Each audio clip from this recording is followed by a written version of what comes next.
আমার এই লিবাস এটা আমার ব্যক্তিগত ব্যাপার, প্লিজ আমার ব্যক্তিগত ব্যাপার নিয়ে আপনারা কেউ আর এটা নিয়ে কোয়েশ্চেন করেন। আমি বিরক্ত। যে নারী যে পোশাকে কমফোর্টেবল তাকে সেই পোশাকই পরা উচিত। সব জিনিসের একটা প্র্যাকটিস থাকে। আমি বোরখার শোরুমে এসেছি এর মানে এই না যে আমি কিছুদিন আগে একটা ওয়েস্টার্ন শোরুমেও গিয়েছি, সেটা আমার ছোট বোনের ছিল।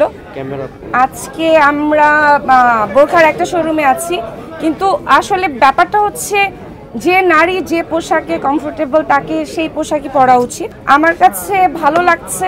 আর যারা বোরখা পছন্দ করেন, যারা একটু কমফোর্টেবল, একটু আমার কাছে একটু ঢিলাঢালা পোশাক সবসময় ভালো লাগে।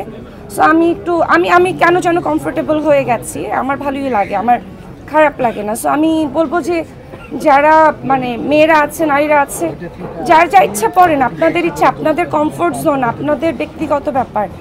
আমার এই লিবাস এটা আমার ব্যক্তিগত ব্যাপার, প্লিজ আমার ব্যক্তিগত ব্যাপার নিয়ে আপনারা কেউ আর এটা নিয়ে কোয়েশ্চেন করেন। আমি বিরক্ত।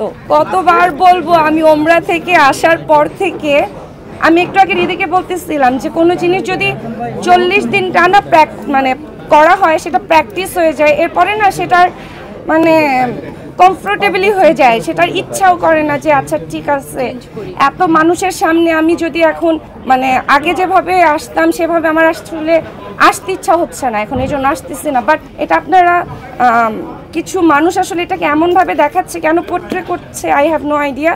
কিন্তু আমি আসলে আমার ভালো লাগছে, এটা হচ্ছে সব থেকে বড় ব্যাপার। আমি নাজাত নামটা শুনে ভেবেছিলাম হয়তো ভাইয়া বেবির নাম বা তাদের কারো নাম, পরে বললো না, এটা রমজান মাসে আসলে ওপেন করা হয়েছিল।